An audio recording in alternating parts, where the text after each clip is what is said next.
Now that I heard that I'm going to be Googled, I thought I'd stand up here for a little protection. But thank you very much for that introduction, and I'm really pleased to have the opportunity to be here. The economist who Calvin mentioned was Dr. Kuznets, who the economists in the room may know.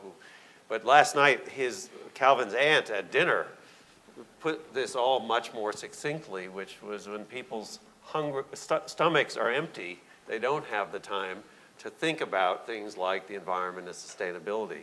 But when they start to fill up, then they might have the time and the energy to deal with these issues. I'm going to talk fairly briefly about, from the slice of the environment that I work on most closely, some of the opportunities and challenges for sustainability in a rapidly growing economy. And I'm going to make sure this seems to work. It does. So just briefly, my institute is a not-for-profit founded in 1980 to provide what we like to call trusted science. We're supported jointly by industry and government environmental agencies on the concept that neither side would trust each other's science if they did it all themselves. And we had benefited for many years from having Alice Wong as a member of our board of directors, helping make sure that we kept on an equal footing.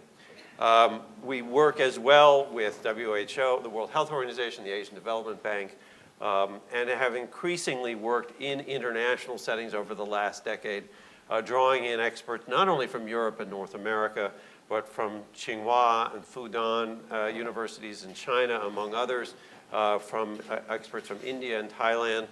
This little book we put out is a summary in Mandarin of all of what we know about air pollution and health in the Asian literature.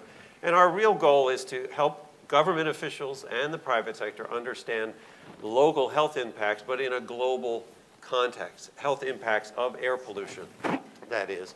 But recognizing that science, people's lungs are actually not that different from one country to another, so there's things we can learn from one place that can be useful someplace else. So turning to the challenges at the core of my comments, obviously, although the Chinese population is actually starting to level off over many years, the urbanization of that population is rapidly accelerating. And we're heading towards a point where it will be greater than 50% fairly soon. It's already very high. That's the official population. Anybody who has been on the streets of Shanghai early in the morning will know that there is a larger population that maybe is not quite so official that's there as well. At the same time, we are seeing a rapid motorization in China, more rapid than any other country probably in the history of the world. And this is only through 2005. These numbers keep going up, particularly the change in the private car fleet, which is growing at an extraordinary pace. So any of you who has been in Beijing lately would know that this is a typical day on a Beijing freeway. It could be Los Angeles, actually. And Beijing is adding 1,000 cars per day to the streets with new cars. So very substantial growth. This has implications, not just because of the cars, but also the electricity that's being generated and others.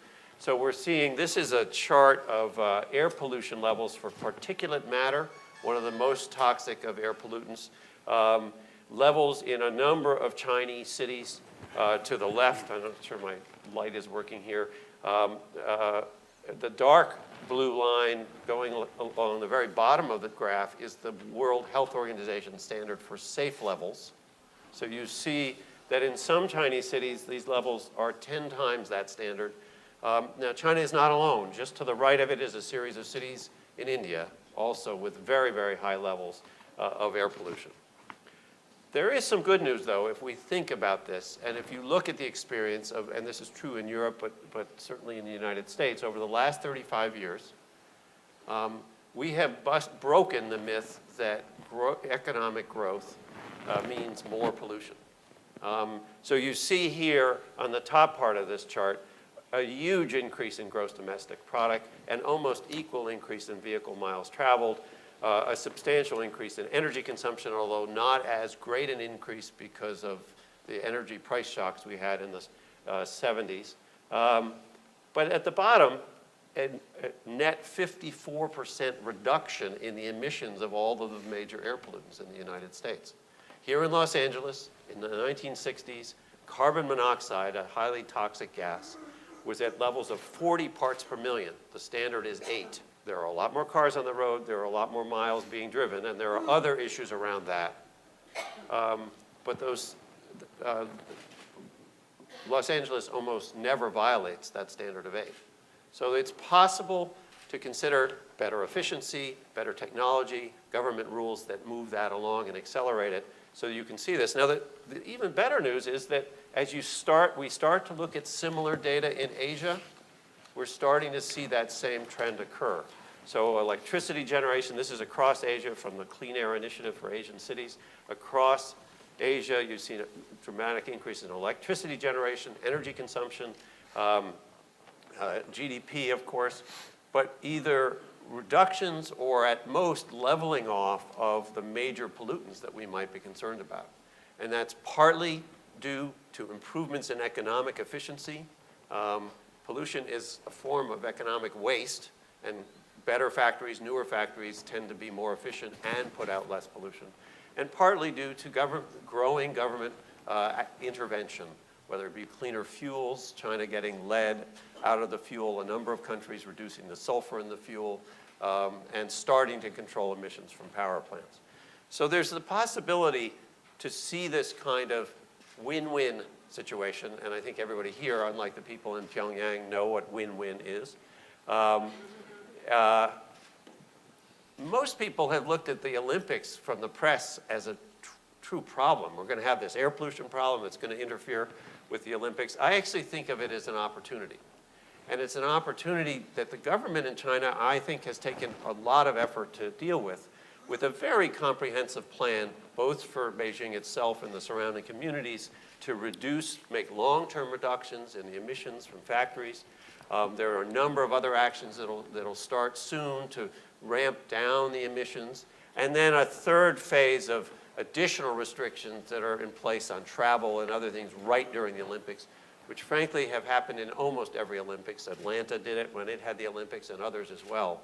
And the opportunity here is we're actually funding Dr. Jim Zhang, who is the chairman of the Environmental Health Department at Rutgers University and a graduate of Peking University. He's working with his colleagues at Peking University to very carefully, independently measure the air pollution levels before, during, and after the Olympics, and then following the health of a series of students who work and live inside, in the middle of Beijing, to see if we can track down what the benefits have been of this reduction, and also which actions, even some of the temporary actions, have been very effective, so that those might be put in more permanent position over the long haul. So just in closing, I want to suggest that there are 3 good things that come if we really think carefully about this, or as countries think carefully about that. One is, in an energy-scarce world, very often lower pollution technologies can also involve much better fuel efficiency. We have seen that over and over again in the United States and in Europe. Secondly, we can improve air quality and improve public health, and this is not insignificant. The estimates are 800,000 people worldwide die from exposure to air pollution. 60% of that takes place in Asia. And then finally, and this is part of the point I was making in the editorial that Cal said, I think there's a tremendous opportunity for China and actually for companies that are doing business there to see China as an incubator for getting better and better technologies for how to do this, so that eventually China could become a major exporter of this kind of technology and using it to further enhance its economic position. So with that, I'll say 谢谢 and thank you.